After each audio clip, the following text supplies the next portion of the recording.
The Christian missionaries carefully taught few Africans how to speak English and French, depending on the European colonial country. They carefully taught Africans their language in order to use them as tools to oppress their fellow Africans. These few Africans were given uniforms as staffs of the colonial masters. They were educated with the Bible to hate their culture, their language, and their way of life. They took the whip from the slave masters and whipped their fellow Africans for disobeying the command of the slave masters. They were the ones who converted few of our African brothers and sisters to Christianity.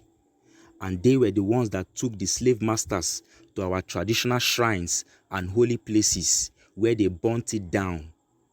These Africans who became the first victims of European slavery took the slave masters to the places we worshipped our chi, to the places we worship our ancestors, to our sacred ground, to our holy temples, and they set it ablaze.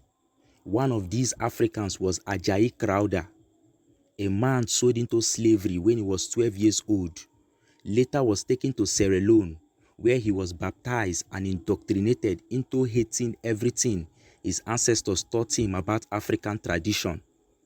From 1842 to 1851, he worked with the slave masters to brainwash and indoctrinate his African people in Yoruba land into Christianity.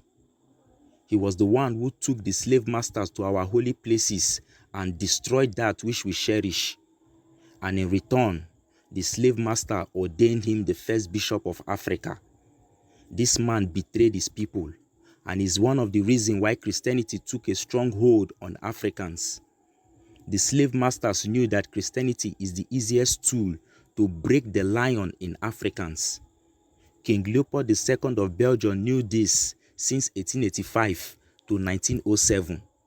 He knew that Christianity can be used to cripple Africans. That was why he wrote a letter to the missionaries in Congo, commanding them authoritatively to teach Africans to love and cherish poverty. The Christian missionaries taught Africans that only a poor man can make heaven, and Africans believed. This was the tactics King Leopold II of Belgium used to keep Africans in permanent mental slavery.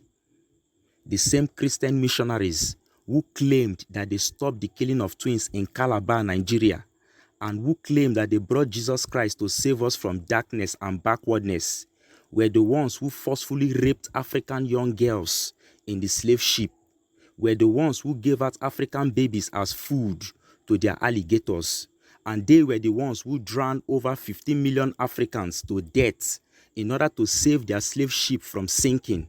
This was from 1562 to 1884. This is the people who still told us that there is power in the name of Jesus.